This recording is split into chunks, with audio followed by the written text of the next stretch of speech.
আজকে একটি ভালো আলোচনা নিয়ে আপনাদের সামনে এসেছি, সেটা হচ্ছে শুক্রদেবের রাশি পরিবর্তন।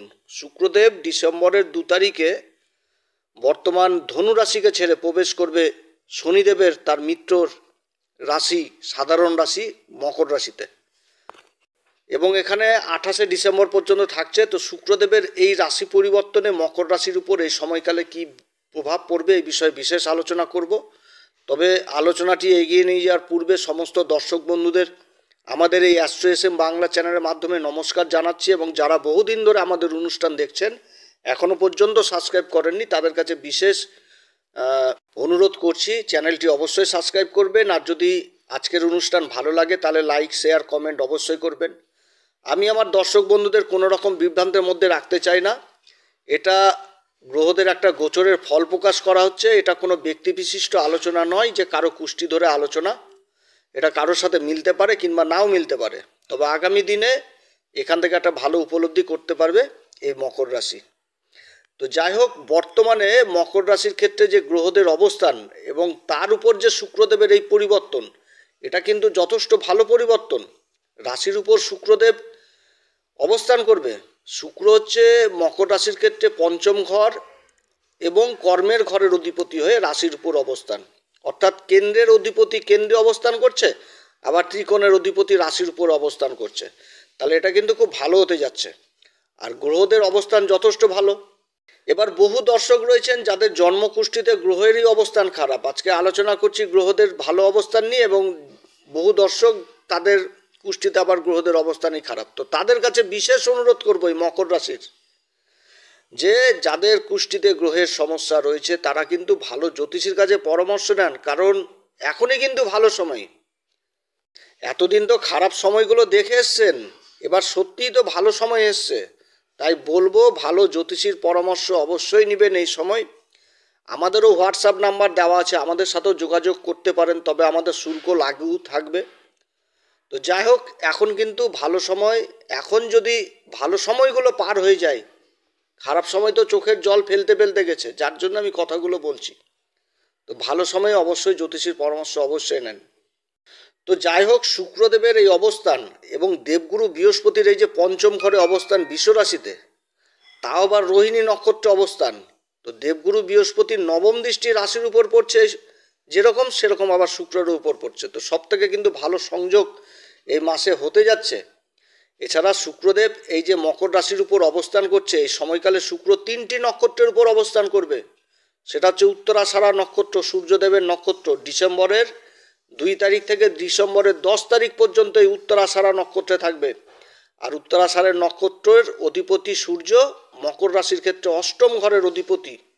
অষ্টম ঘর, যেটাকে সংঘর্ষের ঘর বলা হয়, তবে তো সংঘর্ষই জিনিসটা শুধু দেখায় সেটা তো না, অষ্টম ঘর থেকে অনেক কিছু দেখায়। গভীর জ্ঞান, রিসার্চ জাতীয় বিদ্যা, শ্বশুরবাড়ির সাথে সম্পর্ক, আকস্মিক ধনসম্পত্তি লাভ, যথেষ্ট ভালো সময়। এটা ভালো ঘর।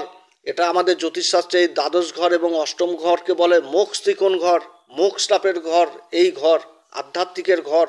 এই ঘরের অধিপতি সূর্য এই সময় কিন্তু থাকছে বৃশ্চিক রাশিতে, যেটা হচ্ছে লাভের ঘর এই মকর রাশির ক্ষেত্রে, এবং লাভের ঘরে অবস্থান করছে বুধের সাথে। বুধ হচ্ছে কি মকর রাশির ক্ষেত্রে ভাগ্যের ঘরের অধিপতি, সেই ঘরের অধিপতি লাভের ঘরে অবস্থান করছে, এবং লাভের ঘরে এই বুধ আর সূর্যের সাথে কিন্তু জুতি হয়েছে এই সময়। এবং এই জুতির উপর আবার দেবগুরু বৃহস্পতির দৃষ্টি পড়ছে। বুধ হচ্ছে মকর রাশির ক্ষেত্রে ভাগ্যের ঘরের অধিপতি, সূর্যের সাথে জুতি তৈরি করছে। আবার এই সময় সূর্য যে নক্ষত্রে থাকছে সেটা হচ্ছে কিন্তু জ্যেষ্ঠা নক্ষত্র, অর্থাৎ শুক্র যখন রাশি পরিবর্তন করছে, শুক্র ঢুকছে উত্তরাষাঢ়া নক্ষত্রে, এবং সূর্য ওই একদিনই থাকবে অনুরাধা নক্ষত্রে। তারপরে কিন্তু অনুরাধা নক্ষত্রটা চেঞ্জ হয়ে যাচ্ছে কোথায়? জ্যেষ্ঠা নক্ষত্রে। জ্যেষ্ঠা নক্ষত্রটিকে আর বুধের নক্ষত্র। এবং দেবগুরু বৃহস্পতি পঞ্চম ঘরে অবস্থান করে এই জুতিকে দেখবে। সেরকম আবার দেবগুরু বৃহস্পতি শুক্রকেও দেখবে। মোট কথা একটা খুব ভালো সংযোগ তৈরি হচ্ছে, কারণ দেবগুরু বৃহস্পতির দৃষ্টি বুধের উপর পড়ছে। আর দেবগুরু বৃহস্পতি কোথায় অবস্থান করছে? পঞ্চম ঘরে। পঞ্চম ঘর থেকে তার নবম ঘরে দৃষ্টি পড়ছে, যেটা হচ্ছে ভাগ্যের ঘর। ভাগ্যের ঘরটার অধিপতিকে বুধ, তাহলে বুধকেও দেখছে আবার শুক্রকেও দেখছে, অর্থাৎ ভাগ্যের ঘরের অধিপতিকেও দেখছে, আবার কর্মের ঘরের অধিপতিকে দেখছে, এবং এই দেবগুরু বৃহস্পতি আবার স্বয়ং বৃষ রাশিতেই অবস্থান করছে, যেটা হচ্ছে শুক্রদেবেরই রাশি। অর্থাৎ একটা ভালো সংকেত মকর রাশির জন্য এইখানটাতে উঠে এসছে। অষ্টম ঘরে সূর্য আর বুধের যে বুধাদিত্য যোগ তৈরি হয়েছে, সেই যোগের উপর দেবগুরু বৃহস্পতি থাকছে এবং শুক্র রাশির উপর অবস্থান করছে, অর্থাৎ আকস্মিকভাবে একটা লাভের সম্ভাবনা তৈরি হয়েছে এই মকর রাশির ক্ষেত্রে। বা যেহেতু এইখানটাতে কর্মের ঘরের অধিপতি হয়ে যাচ্ছে শুক্র এবং পঞ্চম ঘরের অধিপতি হয়ে রাশির উপর অবস্থান করছে, এবং এই সময় বৃহস্পতি যেরকম সূর্য আর বুধকে দেখছে সেরকম শুক্রকেও দেখছে, তাহলে কি হচ্ছে যে ভাগ্যের ঘরকেও যেরকম দেখছে, ভাগ্যের ঘরের অধিপতিকেও যেরকম দেখছে, সেরকম আবার কর্মের ঘরের অধিপতিকেও দেখছে। অর্থাৎ কর্মক্ষেত্রে একটা কল্পনার বাইরে একটা ভালো অপরচুনিটি এই রাশির জন্য অপেক্ষা করছে এই শুক্রদেবের পরিবর্তনের ফলে, এবং যার জন্য এই মকর রাশির একটা ভবিষ্যৎ নির্মাণ হবে এই ডিসেম্বর মাসে, এটাই কিন্তু আমার মনে হচ্ছে। কারণ রাশির অধিপতি শনিদেব এই সময় মার্গী অবস্থায় রয়েছে এবং তারও দৃষ্টি এই লাভের ঘরে পড়ছে। আবার রাহুকে বলা হয় শনিবদ রাহু, সেও আবার বসে থাকছে হচ্ছে তৃতীয় ঘর, যেটা হচ্ছে কমিউনিকেশন, যোগাযোগের ঘর, তারও দৃষ্টি আবার যে লাভের ঘরে পড়ছে। তাহলে তো এখানটাতে তো যথেষ্ট একটা ভালো ইঙ্গিত চলে আসছে। এবার 11ই ডিসেম্বর থেকে 22 ডিসেম্বর পর্যন্ত এই শুক্র এবার থাকবে শ্রবণ নক্ষত্রে, যেটা হচ্ছে শ্রবণা নক্ষত্র, চন্দ্রদেবের নক্ষত্র। চন্দ্রমা হচ্ছে মকর রাশির ক্ষেত্রে সপ্তম ঘরের অধিপতি, তার সাথে আবার এই যে দুটি গ্রহ শুক্র এবং দেবগুরু বৃহস্পতি এই সময় কিন্তু এই চন্দ্রমার নক্ষত্রেই থাকছে। শুক্র যেরকম শ্রবণা নক্ষত্রে থাকছে, তো সেরকম দেবগুরু বৃহস্পতি আবার এই রোহিণী নক্ষত্রে থাকছে। আর আমাদের জ্যোতিষশাস্ত্র মতে এই দুটি গ্রহ হচ্ছে সব থেকে শুভ গ্রহ। এইখানটাতে কি হলো, চন্দ্রমা যথেষ্ট বলি হয়ে গেল, একটা খুব ভালো জায়গায় ভালো পজিশনে চলে আসলো এই চন্দ্রমা। আর চন্দ্রমার বলতে কর্কট রাশি, সেটা হচ্ছে এই মকর রাশির ক্ষেত্রে সপ্তম ঘর। আর সপ্তম ঘর থেকে আমরা কি ব্যবসা বাণিজ্যের ঘর, আমাদের পার্টনারশিপের ঘর, আমাদের দাম্পত্য জীবনের ঘর। মঙ্গল এই ঘরে নিচ অবস্থায় রয়েছে, এটা ঠিক, কিন্তু দেবগুরু বৃহস্পতির মাধ্যমে যথেষ্ট বল পাচ্ছে এই মঙ্গল। কারণ মঙ্গলের অপর যে রাশিটি বৃশ্চিক রাশি, এই রাশিকে তো দেবগুরু বৃহস্পতিও দেখছে, এবং মঙ্গল যে কর্কট রাশিতে অবস্থান করছে, এই কর্কট রাশিতে তো দেবগুরু নক্ষত্র, যেটা হচ্ছে রোহিণী নক্ষত্র অবস্থান করছে, যার জন্য মঙ্গল কিন্তু এই জায়গায় বিশেষ কিছু করতে পারবে না। এবং মঙ্গল তো কেন্দ্রের ঘরের অধিপতি হয়ে কেন্দ্রেই অবস্থান করছে, আবার লাভের ঘরের অধিপতি হয়ে কেন্দ্রে অবস্থান করছে, আবার লাভের রাশির উপর দৃষ্টি দিচ্ছে। তো ভৌতিক সুখ যথেষ্ট ভালো থাকবে এই সময়, এই নক্ষত্র অবস্থান করার সময় মকর রাশির ক্ষেত্রে। দাম্পত্য জীবন যথেষ্ট একটা ভালো জায়গায় থাকছে, একটা অ্যাডভেঞ্চার লাইফ থাকছে, একটা রোমান্টিক ভাব থাকবে। যদি স্বামী স্ত্রীর মধ্যে আগে থেকে কোনো গণ্ডগোল চলে আসে, সেই গণ্ডগোলের অবসান হবে এই সময়, এবং একে অপরকে বুঝতে পারবে। শুক্রের অবস্থানের ফলে দাম্পত্য জীবন এতটাই মধুর হবে যে সময়কাল যথেষ্ট মনে রাখবে মকর রাশি। এখানে মিথ্যা কথা বলার মানে কোনো অবকাশ নাই। যদি এই মকর রাশির এই সময় শুক্রের মহাদশা চলে, তাহলে 100% এগুলো ঘটবে। কিংবা মহাদশা যদি নাও সাথ দেয়, মানে অন্য কোনো গ্রহের, কারো গ্রহের না, অন্য গ্রহের হয়তো মহাদশা চলছে, তাতেও কিন্তু কম বেশি একটা প্রভাব থাকবে এই সময়। মকর রাশির ক্ষেত্রে শুক্র হচ্ছে কি যোগকারক গ্রহ, পঞ্চম ঘরের অধিপতি এবং সপ্তম ঘরের অধিপতি হয়ে রাশির উপর অবস্থান করছে। যারা পার্টনারশিপে ব্যবসা বাণিজ্য করছেন তাদের জন্য এই সময়কাল যথেষ্ট ভালো হতে যাচ্ছে। যারা স্ত্রীবর্গীয় সম্পর্কিত ব্যবসার সাথে জড়িত রয়েছেন, যেমন কসমেটিকের ব্যবসা, বিউটিশিয়ান, যারা ফ্যাশন ডিজাইনের সাথে যারা জড়িত রয়েছেন, যারা সোশ্যাল মিডিয়ায় অ্যাক্টিভ, সিনেমা জগতের সাথে কোনো না কোনোভাবে জড়িত রয়েছেন, তাদের জন্য যথেষ্ট ভালো হতে যাচ্ছে। আবার শুক্র দেখে আমরা প্রতিভা জিনিসটাকে দেখি, তো যারা আর তার উপর আবার এই চন্দ্রের নক্ষত্রে থাকছে, একটা কলা প্রেমিক যারা নৃত্যশিল্পী, সঙ্গীত শিল্পী, চিত্রশিল্পী, এই সমস্ত ক্ষেত্রে কিন্তু বিশেষ উন্নতির যোগ রয়েছে এই সময়কালে। কর্মক্ষেত্রে বিশেষ লাভ হবে, উন্নতির যোগ রয়েছে, এবং নিজেদের প্রতিভার জন্য আবার সমাজে পরিচিত হবে। ধনসম্পত্তি যথেষ্ট বৃদ্ধি পাবে এবং প্রতিষ্ঠাও যথেষ্ট বাড়বে এই সময়কালে। যারা ব্যবসা বাণিজ্যের জন্য কোনো অপরচুনিটি পাচ্ছিলেন না, বা কোনো মহাজনের সাথে যোগাযোগ হয়েছে আগে বিগত দিনে, তারপরে কোনো কারণবশত যোগাযোগ হয়নি, এই সমস্ত বিচ্ছিন্ন যোগাযোগ আবার সম্ভব হবে। অর্থাৎ নিজেদের মধ্যে খোঁজ খবর নেওয়া চালু হবে এবং ব্যবসা বাণিজ্য যথেষ্ট এগোবে। হয়তো এমন সময় খারাপ ছিল যে মহাজন হয়তো সেই সময় হাত তুলে দিয়েছে, না ভাই তোমাকে তো মাল টাল দেওয়া যাবে না, তোমার অবস্থা খারাপ, আপনি আগে ব্যবসা ঠিক করেন তারপরে মাল দিব। তো এই রকম সময় একটা তৈরি হচ্ছে প্রকৃতি দ্বারা, যে এই সময় যোগাযোগ অটোমেটিক হবে, যে আচ্ছা ঠিক আছে আবার ব্যবসা চালু করো, ঠিক হয়ে যাবে সব। এই যে একটা যোগাযোগ, এটা কিন্তু হওয়ার প্রবল সম্ভাবনা রয়েছে এই মকর রাশির ক্ষেত্রে, কারণ গ্রহদের অবস্থান এত সুন্দর তৈরি হচ্ছে এই মকর রাশির ক্ষেত্রে এই শুক্রের পরিবর্তনের ফলে। এবং ব্যবসা বাণিজ্য যথেষ্ট প্রসারিত হবে এই সময়। যারা ইন্টারন্যাশনাল ব্যবসা করছেন, ইম্পোর্ট এক্সপোর্টের কাজে জড়িত রয়েছেন, তাদের ব্যবসা বাণিজ্য যথেষ্ট ভালো হবে। কিংবা কর্মসূত্রে যারা বিদেশে রয়েছেন, তাদের কাজকর্ম যথেষ্ট ভালো হবে, নতুন কর্মের সন্ধান হবে। কিংবা যারা বিদেশেই কাজ করছেন বা বিদেশে কর্মহীন অবস্থায় রয়েছেন, যে বিদেশে গিয়েও কর্ম পাচ্ছেন না, এখান থেকে ভিসা টিসা নিয়ে গেছে বাইরে, সেই জায়গায় যে হতাশ, যে এখানটাতে তো কোনো কর্ম নাই, ওইখানটাতেও কিন্তু কর্মের সন্ধান এই সময় পাবে এই মকর রাশি। শিক্ষার দিকেও যথেষ্ট উন্নতি হবে, শিক্ষাক্ষেত্রে জড়িত রয়েছে যারা, তাদের দিকেও বিশেষ উন্নতি।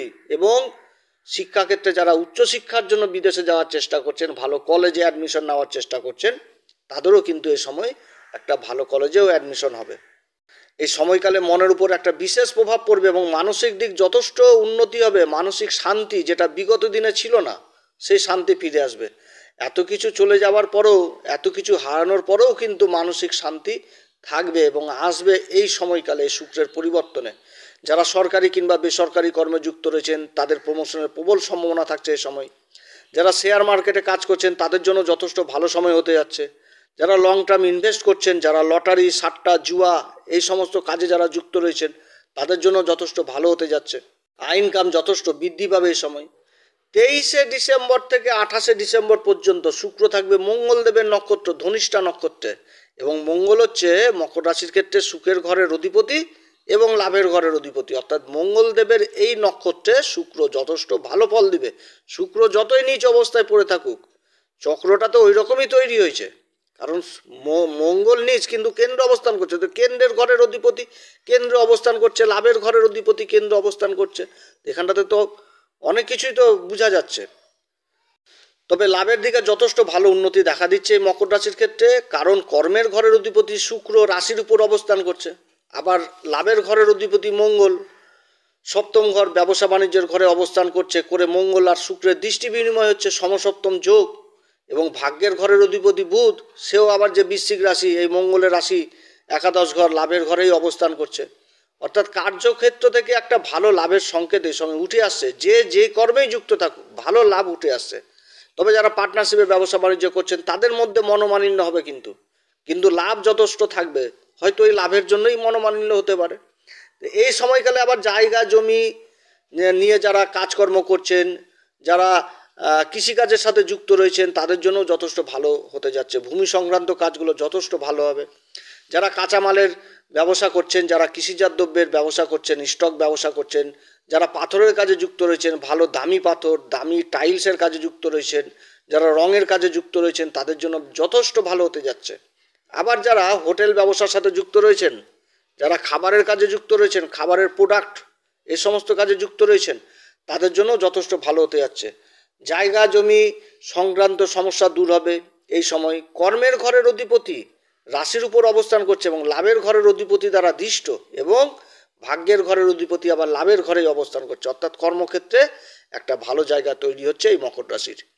কর্মক্ষেত্রে যে একটা স্লো ভাব ছিল বিগত দিনে, রাশির অধিপতি বকরি ছিল, এবার তো রাশির অধিপতি শনিদেবও মার্গী হয়ে গেছে। তার সাথে আবার মকর রাশির সর্বে সর্বা বুধ আর শুক্র দুটোই গ্রহেরই অবস্থান যথেষ্ট ভালো, এবং লাভের ঘরের অধিপতির আবার কেন্দ্রে অবস্থান।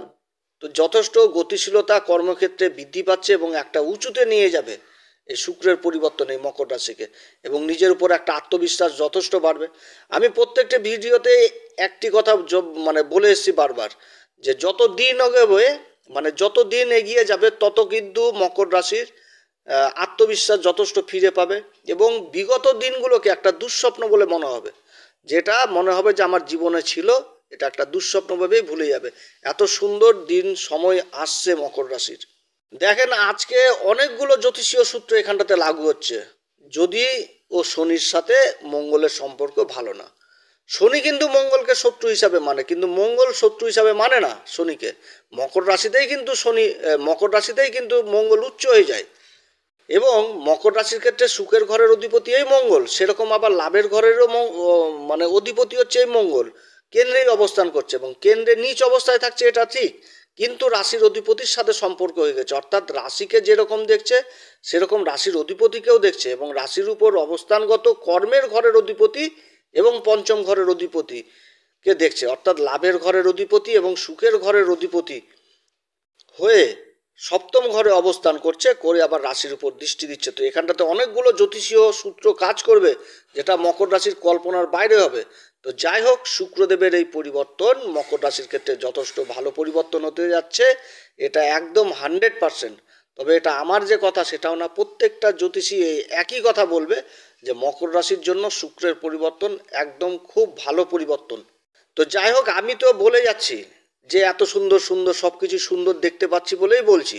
এবার এই যে মকর রাশির বহু দর্শক বন্ধু রয়েছে যাদের জন্মকুষ্ঠিতে দেখালো গ্রহের অবস্থানই খারাপ, তো তারা তো অবশ্যই লিখবে যে দাদা আপনি তো এত কথা বলে গেলেন, এত সব, আমাদের তো মিলছে না কিছুই, উল্টা হয়তো আমাকেও গালিগালাজ দিয়ে দিতে পারে, ওর মশাই আপনি যা বলছেন কোনো কথাই মিলে না। তো তাদের কাছে বিশেষ অনুরোধ করব, আপনারা আশেপাশের ভালো জ্যোতিষীর কাছে অবশ্যই পরামর্শ নেবেন, কারণ আপনাদের খারাপ সময়গুলো চলে গেছে। এবার এই ভালো সময়ে যদি আপনারা না পরামর্শ নেন তাহলে তো আর তো কিছু বলার নাই। তবে আমাদের হোয়াটসঅ্যাপ নাম্বার দেওয়া আছে, আপনারা যদি মনে করেন অবশ্যই যোগাযোগ করবেন, তবে শুল্ক লাগু থাকবে। তবে এই সময়কালে আবার বিশেষভাবে বহু দিক থেকে সাবধানেও থাকতে হবে মকর রাশিকে। সবার প্রথম হচ্ছে ইন্টারনাল অ্যাফেয়ার, যারা ইন্টারনাল অ্যাফেয়ারের মধ্যে জড়িত রয়েছেন তারা কিন্তু সাবধান, সমাজের সামনে উন্মুক্ত হয়ে যাবে। পার্টনারশিপের মধ্যে কোনো রকম ভুল বুঝাবুঝি এই সময় করা যাবে না, নিজেদের মধ্যে যে সম্পর্ক সেই সম্পর্কটা কোনোভাবে বিচ্ছিন্ন করা যাবে না, এটাকে কিন্তু মাথায় রাখতে হবে। যে কোনো জায়গা জমি সেল পারচেস করার আগে কাগজপত্র ভালো মতন করে দেখে নেবেন, কারণ এই সময় দেবগুরু বৃহস্পতি যেরকম রোহিণী নক্ষত্রে থাকছে, শুক্রও কিন্তু রাশির উপর অবস্থান করছে এবং শ্রবণা নক্ষত্রেও কিন্তু শুক্র থাকবে, অর্থাৎ মনের উপর কিন্তু একটা বিশেষ কাজ করবে, মায়া মমতা, হ্যাঁ, যে কারো কথায় ভরসা করে পেমেন্টই আগে করে দিলেন, তারপর দেখছেন কাগজপত্র ডিস্টার্ব, তখন কিন্তু অবস্থা খুব খারাপ হবে। তার সাথে ব্যবসা ক্ষেত্রে মিষ্টভাষী হবেন, কারণ মঙ্গল সপ্তম ঘরে অবস্থান করে রাশিকেও দেখছে, আবার রাশির অধিপতিকেও দেখছে, আবার রাশির অধিপতি শনি সে তো দ্বিতীয় ঘর বাণীর ঘরে অবস্থান করছে। তো যার জন্য মুখের ভাষার উপর যথেষ্ট লাগাম নেবেন এবং তার সাথে বলবো দেবগুরু বৃহস্পতি পঞ্চম ঘরে অবস্থান করছে এবং দুই গুরু, এক গুরু তো পঞ্চম ঘরে আর এক গুরু হচ্ছে রাশির উপর, এটা কিন্তু খুব ভালো সময়। যারা এখনো পর্যন্ত গুরুর দীক্ষা নেননি তারা অবশ্যই গুরুর দীক্ষা নেবেন, একমাত্র গুরুই কিন্তু অন্ধকার থেকে আলোর পথে নিয়ে যায়।